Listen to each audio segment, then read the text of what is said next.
یہ ایک بھائی نے فرمایا کہ یہ پڑوسی ملک سے کویسچن تھا، یہ بھی وضاحت کر دوں کہ میں پولیس میں تھا، اب میں ریٹائر ہو گیا ہوں، میں نے حج بھی کر لیا ہے، میں نے داڑھی بھی رکھ لی ہے، لیکن نوکری میں نے غور کرتا ہوں کہ میں نے بہت زیادہ رشوت لی کہ اگر میں حساب کروں تو کروڑ سے زیادہ بن جائے گی، اور میں نے مظلوموں پر بڑا ظلم بھی کیا ہے، گناہگاروں کو میں نے پکڑ کے چھوڑا بھی ہے پیسے لے لے کر، اب میں بہت نادم ہوں، اس کا کیا کفارہ ہوگا؟ میرے بھائی، سب سے پہلے تو آپ کے لیے اتنی میں مبارکباد تو پیش کروں گا کہ چلیں آپ کو اللہ تعالیٰ نے موت سے پہلے ندامت کی، اپنے احتساب کی اور آخرت کی صحیح فکر کرنے کی توفیق عطا فرمائی، یہ بھی اللہ کا شکر ہے۔ لیکن مسئلہ یہ ہے کہ حقوق العباد کا جب مسئلہ آتا ہے، جب آپ لوگوں کو تکلیف پہنچاتے ہیں، چاہے وہ مالی لحاظ سے ان کے مال دبا لیے، رشوت بھی ایک مال دبانا ہی ہوتا ہے، آپ نے لے لیا، یا مارا پیٹا کسی کو، جیل میں بند کر دیا، اپنی ذاتی بغض نکالنے کے لیے کسی نے آپ سے بدتمیزی کی تو کہا کہ تجھ پہ ایسا کیس بناؤں گا کہ 20 سال کے لیے جیل میں ڈلوا دوں گا، اور آپ نے ڈلوا دیا، یہ ہیں حقوق العباد کے معاملات۔ اور یہ آپ نے اگر حج کیا ہے اور وہ مقبول ہو گیا تو نبی کریم صلی اللہ علیہ وسلم کی حدیث کے مطابق جس نے مزدلفہ میں جو ہوگا تو اللہ تبارک و تعالی اس کے حقوق العباد میں کی گئی کوتاہی کو معاف فرما دے گا۔ تو یہ ہو سکتا ہے اس کے گناہ وبال وہاں پر ختم ہو چکا ہو، لیکن اللہ نے اپنے ذمہ کرم پر لیا ہے کہ میدان محشر میں وہ سارے مظلوم کھڑے ہوں گے اور آپ کو بھی کھڑا کیا جائے گا۔ اب اگر اللہ تعالیٰ نے مزدلفہ میں آپ کی حاضری قبول کر کے اور حقوق العباد میں کوتاہی کا گناہ معاف کر دیا ہوگا تو اللہ تعالیٰ سے رحمت سے امید ہے کہ اللہ مظلوموں کو آپ سے راضی کر دے گا۔ لیکن اگر آپ کا حج نامقبول ہوا تو پھر حساب و کتاب وہاں پر ہے۔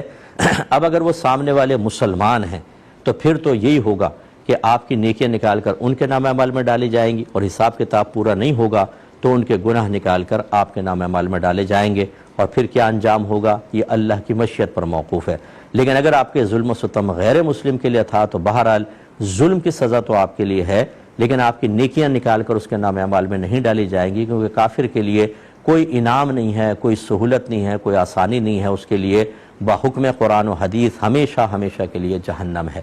تو خلاصہ کلام یہ ہے کہ حج آپ نے کیا، اللہ سے اچھی امید کر کے رکھیں، لیکن ڈرتے بھی رہیں کہ میدان معاشر میں ہو سکتا ہے اللہ تعالیٰ راضی کر کے آپ کو معاف فرما دے، اور یہ بھی ہو سکتا ہے کہ آپ کی گرفت ہو۔ ڈرتے رہیں، نادم ہوتے رہیں، اور جو مسلمین تھے جن پہ آپ نے ظلم کیا ہے ان کے لیے دعائے بخشش و مغفرت کریں۔ جو بھی آپ نیک عمل کریں یہ دعا کریں اللہ تعالیٰ میرے اس عمل کا ثواب ان تمام کو بھی پہنچ جائے، اور اس کے علاوہ ان کے لیے ثواب جاریہ کر دیں، کوئی مسجد بنا دیں، کوئی مدرسہ بنا دیں، کوئی اچھا مدرسہ ہے جس میں بچے اخلاص سے پڑھ رہے ہیں ان کو عالم یا مفتی بنا دیں، اور یہ نیت کریں کہ ان کا جتنا بھی ثواب اللہ تعالیٰ جن پر میں نے ظلم کیا ان کے نام اعمال میں منتقل فرما دے۔ ہو سکتا ہے کہ وہ پہاڑوں کے برابر نیکیاں ہو جائیں، کیونکہ اللہ تعالیٰ نیک عمل کو بڑھاتا رہتا ہے، اور جب وہ بروز قیامت آپ کے سامنے آئیں تو آپ کا کیا ہوا ایصال ثواب اور ثواب جاریہ اتنے بڑے بڑے انعام کی شکل میں ملے کہ وہ فوراً آپ سے راضی ہو جائیں۔ اس لیے یہ اقدامات کرنا بہت ضروری ہے۔ اور اگر کوئی بھائی ہمیں ویسا سن رہا ہے تو خدا را